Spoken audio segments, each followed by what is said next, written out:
E começa a sua palavra, já começa dizendo, caia por terra todo pensamento ateísta. Já começa por aí.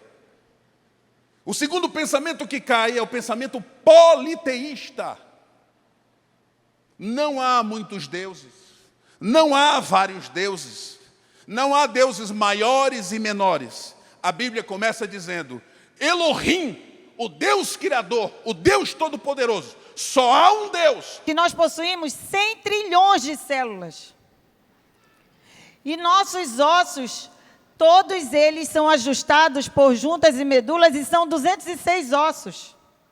E quando é um bebê, são 300 ossos. O reino de Deus não se baseia no meu merecimento, na minha capacidade, no mérito que eu tenho de receber a salvação. É Deus que inicia o processo. Adão e Eva deveriam sair correndo, dobrar os joelhos, dizendo, olha, nós falhamos, nós erramos, nós desobedecemos, mas não, eles se escondem, se ocultam de Deus, e Deus vai lá na viração do dia e pergunta, Adão e Eva, aonde vocês estão? E Ele lança uma promessa de redenção e de restauração para toda a humanidade. Esse caminho de Caim, ele representa exatamente o homem que resolve virar as costas para Deus e andar totalmente contra a vontade de Deus e não querer mais saber de Deus na sua vida, mesmo Deus sendo bom com ele.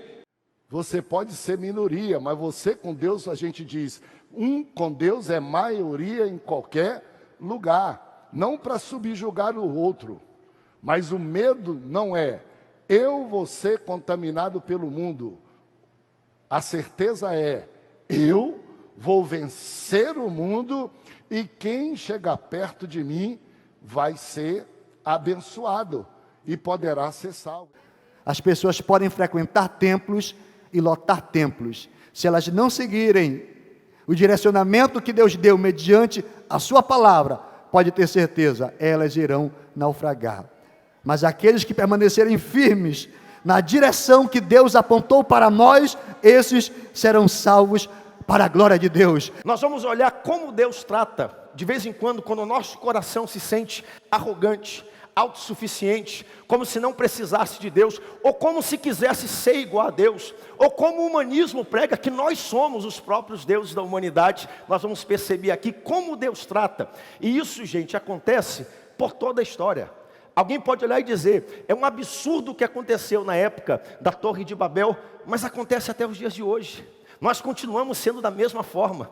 Nós nos achamos deuses, nós achamos que podemos viver independente de Deus, e nós vamos descobrir que o nosso Deus é um Deus de graça e de misericórdia, mas o nosso Deus é um Deus que também espalha e quebra alguns projetos quando nós nos encontramos nessa situação. Estamos hoje aqui estudando sobre a fé do pai da fé, a fé do Abraão. Ela é tua, nessa geração, na proporção que você tem, nesse lugar onde você está. Ei, mamãe, na sua casa a fé é sua. Ei, papai, na sua casa a fé é sua. Ei, senhor empregador, na sua empresa, viva a fé de Abraão. Até esse ponto da história, Abraão era amigo de todo mundo.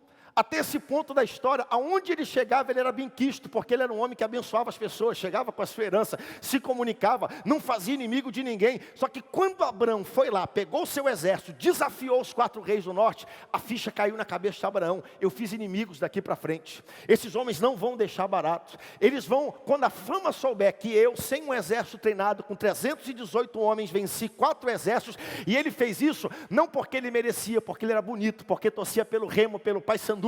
Ele fez isso porque a mão poderosa de Deus estava sobre a vida de Abraão, guardando e protegendo ele nos seus caminhos. Seguimos nossa jornada de estudo e cópia manuscrita da Bíblia.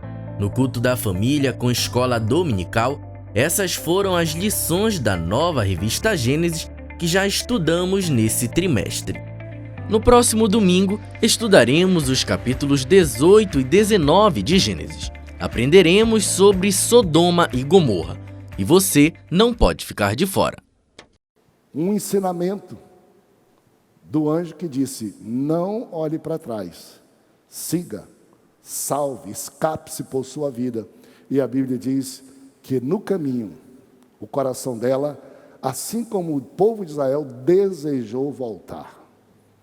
O que diz, olhou para trás quis voltar, sentiu falta do ambiente em que vivia.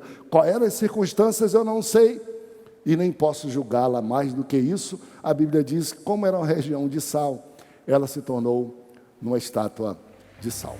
Assembleia de Deus, guiados pela Bíblia e pelo Espírito Santo.